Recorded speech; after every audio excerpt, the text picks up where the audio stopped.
High all government job aspirants, welcome to my YouTube channel Zen Studies for government jobs.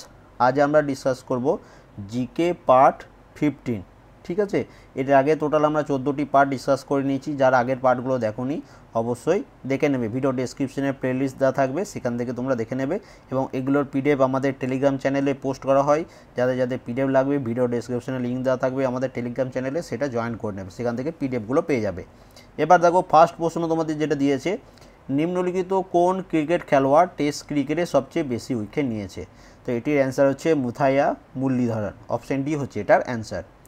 কোনটি ভারতের সবচেয়ে প্রাচীনতম football tournament? খুব important প্রশ্ন এবং এটা স্ট্যাটিক জিকে ধরতে পারো, তো স্পোর্টস রিলেটেড এটা প্রশ্ন। তো তোমাদের এটির অ্যান্সার হচ্ছে যে ডুরান্ড কাপ। ডুরান্ড কাপ হচ্ছে ভারতের সবচেয়ে প্রাচীনতম ফুটবল টুর্নামেন্ট। থার্ড প্রশ্ন যেটি তোমাদের জন্য রইল, ভারতের প্রথম কোথায় স্টিল প্ল্যান্ট প্রতিষ্ঠিত হয়েছিল? টাটানগর, বোকারো, কুলটি এবং কোনোটি নয়। তো এইগুলোর মধ্যে কোন অপশানটা অ্যান্সার হবে সেটা তোমরা অবশ্যই কমেন্ট করে জানাবে। ওই প্রশ্নটা তোমাদের জন্য রইল। এবার দেখো 4 নম্বর প্রশ্ন, K2 অবস্থিত, মানে K2 বা গডউইন অস্টিন এটা কোথায় অবস্থিত? তো এটি হচ্ছে কারাকোরাম পর্বতশ্রেণীতে অবস্থিত। অপশন এ হবে এটার অ্যান্সার। কোন যুদ্ধের পর অশোক বৌদ্ধ ধর্ম রূপান্তরিত হন? বৌদ্ধ ধর্ম তিনি গ্রহণ করে নিয়েছেন। তো এটা তোমাদের অনেকবার বলেছি যে কলিঙ্গ যুদ্ধের সময়, কলিঙ্গ যুদ্ধ শেষ হয়ে যাওয়ার পর সম্রাট অশোক বৌদ্ধ ধর্ম রূপান্তরিত হয়েছিল এবং সম্রাট অশোক তিনি মৌর্য বংশের রাজা ছিলেন, এটা অবশ্যই মনে রাখবে। মেগাস্থিনিস কার দূত হিসেবে চন্দ্রগুপ্ত মৌর্যের দরবারে উপস্থিত হন? তো এটা মনে রাখবে যে মেগাস্থিনিস তিনি দূত ছিলেন সেলুকাসের এবং মেগাস্থিনিসের লিখিত গ্রন্থের নাম হচ্ছে এন্ডিকা। তো এইটা খুব ইম্পর্টেন্ট, এটা তোমাদের যথাসম্ভব WBCS 2017 আর 18তে এসেছিল এই প্রশ্নটা। ঠিক আছে, হরপ্পা সভ্যতা কোন নদীর ধারে অবস্থিত? হরপ্পা সভ্যতা বলতে এখানে বুঝিয়েছে ইন্ডাস ভ্যালি সিভিলাইজেশন। ঠিক আছে, ইন্ডাস ভ্যালি সিভিলাইজেশন পুরোটা, ঠিক আছে, এই পুরো ইন্ডাস ভ্যালি সিভিলাইজেশন, পুরো হরপ্পা সভ্যতা মানে হরপ্পা মহেঞ্জোদড়ো তখন যে সভ্যতাটা ছিল, তো সেটা কোন নদীর ধারে অবস্থিত ছিল? তো এটা সবাই আশা করি অ্যান্সার করতে পারছো যে সিন্ধু নদীর তীরে গড়ে উঠেছিল।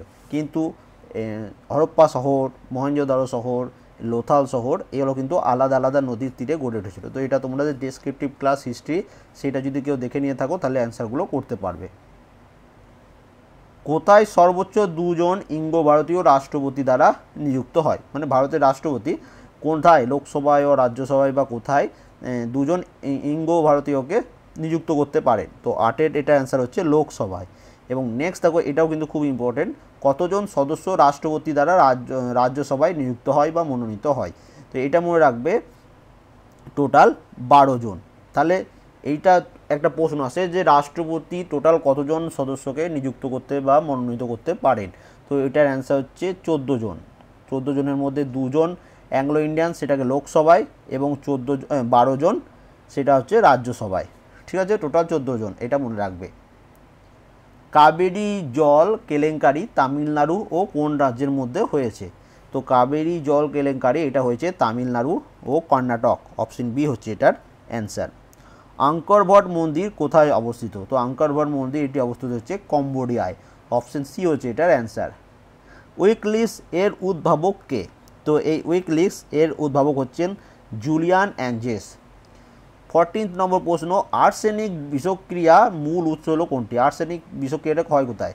এটা হয় ভৌমজলে, মাটির তলায় যে জলগুলো থাকে সেই জলে আর্সেনিক খুব দ্রুতভাবে বিষক্রিয়া করতে পারে। তো অপশন বি হচ্ছে এটার অ্যান্সার। এবার নেক্সট পেজ, আমকে কৃত্রিমভাবে পাকাতে হয় কিভাবে? তো এটা আমরা জানি যে যে কোনো কাঁচা ফলকে কৃত্রিমভাবে পাকাতে গেলে ইথিলিন ব্যবহার করতে হয়। অপশন ডি হচ্ছে এটার অ্যান্সার। হাইড্রোজেন আবিষ্কার করেন কে? তো হাইড্রোজেন আবিষ্কার করেছিলেন হেনরি ক্যাভেন্ডিশ। তার সাথে মনে রাখবে ল্যাভোসিয়া তিনি আবিষ্কার করেছিলেন কার্বন, জোসেফ প্রিস্টলি তিনি আবিষ্কার করেছিলেন অক্সিজেন। তোমরা এটা কমেন্ট করবে এডওয়ার্ড জেনার কি আবিষ্কার করেছিলেন।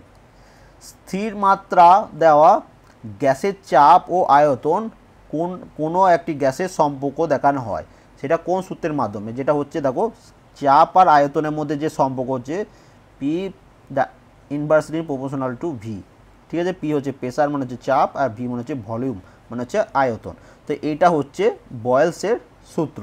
ঠিক আছে, তোমরা এটা কমেন্ট করে জানাবে যে চার্লসের সূত্রে, এবং এটা মনে রাখবে বয়েলসের সূত্রে যেটা কনস্ট্যান্ট থাকে সেটা হচ্ছে টেম্পারেচার। ঠিক আছে, বয়েলসের সূত্রে। তো তোমরা চার্লসের সূত্রটা কি সেটা তোমরা কমেন্ট করে জানাবে।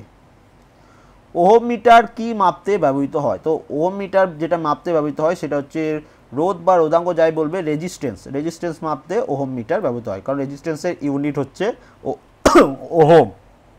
ঠিক আছে, এরপর দেখো মানুষের শরীরে সর্ববৃহৎ অঙ্গ কোনটি? তো এটার অ্যান্সার হচ্ছে চামড়া বা অনেক সময় লেখা থাকে স্কিন। ঠিক আছে, তো অপশন সি হচ্ছে এটার অ্যান্সার। 20 নম্বর প্রশ্ন, মানুষ শরীরের ক্ষুদ্রতম হাড় কোথায় অবস্থিত? মানুষ শরীরে যেটা ক্ষুদ্রতম হাড়, ফার্স্ট তোমাকে জানতে হবে যে ক্ষুদ্রতম হাড় কোনটি। তো ক্ষুদ্রতম হাড় হচ্ছে স্টেপিস। ঠিক আছে, স্টেপিস হচ্ছে ক্ষুদ্রতম হাড়। এবার এটা কোথায় অবস্থিত? এটা হচ্ছে মধ্যকর্ণে। অপশন আছে সি কান অ্যান্সার হচ্ছে, কিন্তু কানের কোথায় না, মধ্যকর্ণে। কোথায়? মধ্যকর্ণে সবথেকে ক্ষুদ্রতম হাড় অবস্থিত মানব শরীরে। ঠিক আছে, যেটা নাম হচ্ছে স্টেপিস। এরপর দেখো মানুষ শরীরের দীর্ঘতম কোষ মানে হচ্ছে লংগেস্ট সেল কোনটি? তো মানুষ শরীরের লংগেস্ট সেল হচ্ছে নার্ভ সেল। অপশন ডি হচ্ছে এটার অ্যান্সার। মানব শরীরের সর্ববৃহৎ হাড় কোনটি? তো মানব শরীরের সর্ববৃহৎ হাড় হচ্ছে ফিমার, এবং এটা কোথায় অবস্থিত? এটা হচ্ছে তোমার থাই বোনে অবস্থিত। 23 নম্বর প্রশ্ন, মশা, মাছি, গোবরের পোকা ও বিছে হলো কিসের উদাহরণ? তো এটি হচ্ছে অর্থোপোডার উদাহরণ। এগুলো সব অর্থোপোডা গোষ্ঠীর মধ্যে পড়ছে। অপশন সি হচ্ছে এটার অ্যান্সার।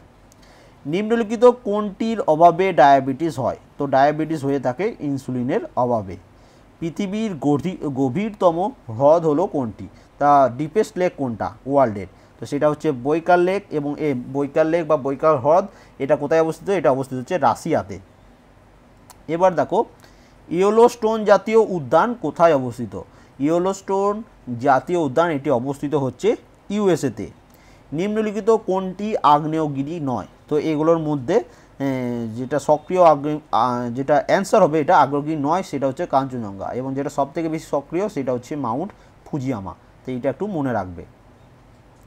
সিএফসি পরিবেশের জন্য ক্ষতিকারক কারণ কি? তো এর কারণ হচ্ছে তার ওজোন স্তরকে ক্ষয় করে। এই সিএফসি ওজোন স্তরকে খুব পরিমাণে ক্ষয় করে। অপশন ডি হবে এটার অ্যান্সার।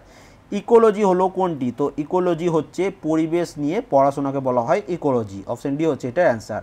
স্বপ্ন নিদ্রা বা স্লিপিং সিকনেস কার জন্য হয়? তো এটা হয় টিস মাছির জন্য। অপশন সি হচ্ছে এটার অ্যান্সার। ম্যালেরিয়ার পরজীবী ছড়ায় মশা, ইহা কে আবিষ্কার করেন? তো এইটা আবিষ্কার করেছিলেন কে? অপশন এটার অ্যান্সার হচ্ছে অপশন এ।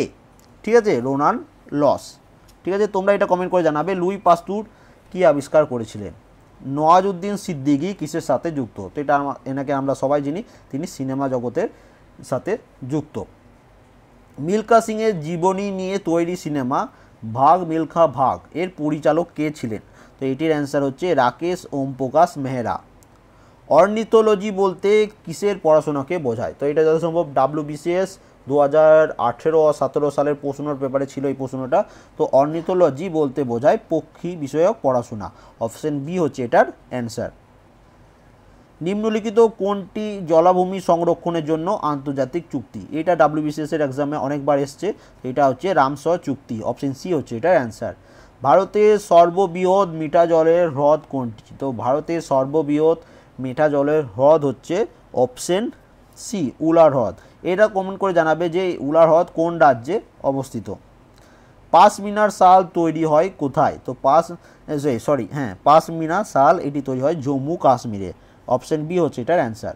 ভারতের সর্বোচ্চ ধান উৎপাদক রাজ্য হলো কোনটি? তো ভারতের সর্বোচ্চ ধান উৎপাদক রাজ্য হচ্ছে পশ্চিমবঙ্গ। ভারতের সর্বোচ্চ গম উৎপাদক রাজ্য হলো কোনটি? তো ভারতের সর্বোচ্চ গম উৎপাদক রাজ্য হচ্ছে উত্তরপ্রদেশ। ঠিক আছে, এবং উত্তরপ্রদেশে আখও কিন্তু সবথেকে বেশি পরিমাণ হয়।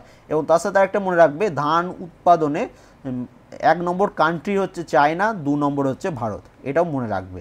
এবার দেখো নেক্সট পেজ। আদম ব্রিজ যা রাম সেতু নামে পরিচিত এটি ভারত ও কার উপকূলে অবস্থিত? তো এটি ভারত ও শ্রীলঙ্কার উপকূলে অবস্থিত। অপশন ডি হচ্ছে এটার অ্যান্সার। গোদাবরী নদীর উৎপত্তি হলো কোনটি? খুব ইম্পর্টেন্ট একটা প্রশ্ন। তো গোদাবরী নদীর উৎপত্তি হচ্ছে ত্রিম্বকেশ্বর। অপশন বি হচ্ছে এটার অ্যান্সার। ঠিক আছে, এবার দেখো নেক্সট 43 নম্বর প্রশ্নটা ভুল টাইপিং হয়ে গেছিলো, তো ওটা স্কিপ করে দিলাম। 44 নম্বর প্রশ্নটা দেখো, কুঞ্জরানী দেবী কিসের সাথে যুক্ত? তো কুঞ্জরানী দেবী তিনি হচ্ছে ভার উত্তোলনের সাথে যুক্ত। অপশন সি হবে এটার অ্যান্সার, এবং অপশন ডিটা আছে শুটিং। ঠিক আছে, একটু টাইপিং গোলমাল হয়ে গেছে।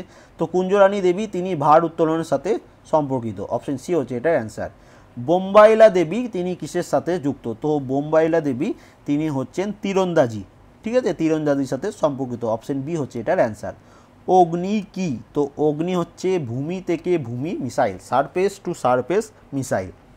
ম্যান বুকার পুরস্কার বা ম্যান বুকার প্রাইজ কোন ক্ষেত্রে দেওয়া হয়? তো ম্যান বুকার দেওয়া হয় লিটারেচার বা সাহিত্য। অপশন সি হচ্ছে এটার অ্যান্সার। ভারতের প্রথম সাধারণ নির্বাচন কবে হয়েছিল? তো ভারতের প্রথম সাধারণ নির্বাচন হয়েছিল 1951-52 সালে। অপশন সি হবে এটার অ্যান্সার। নিম্নলিখিতদের মধ্যে কাকে কোনোদিন জীবিত অবস্থায় ধরা যায়নি ও মারা যান এলাহাবাদের আলফ্রেড পার্কে পুলিশের সঙ্গে গুলির যুদ্ধে? তো তিনি কে? তো তিনি হচ্ছেন, যেটা এটার অ্যান্সার হচ্ছে অপশন ডি, চন্দ্রশেখর আজাদ। এবং লাস্ট প্রশ্ন, নিম্নলিখিতদের মধ্যে কে মৃত্যুদণ্ড পেয়েছিল লাহোর কনস্পিরেসিতে? তো এটির অ্যান্সার আমরা সবাই জানি, ভগৎ সিং। তাহলে টোটাল 50 কোশ্চেন আমরা ডিসকাস করে নিলাম, তার মধ্যে একটি কি দুটি প্রশ্ন তোমাদের অ্যান্সার দিতে বললাম। অবশ্যই কমেন্ট করে জানাবে কেমন লাগলো ভিডিওটা, অবশ্যই কমেন্ট করবে, এবং এটার পিডিএফ আমাদের টেলিগ্রাম চ্যানেলে পোস্ট করে দেবো। টেলিগ্রাম চ্যানেল অবশ্যই জয়েন করে নেবে, যারা নতুন আসছো তাড়াতাড়ি সাবস্ক্রাইব করে নেবে। And thank you for watching.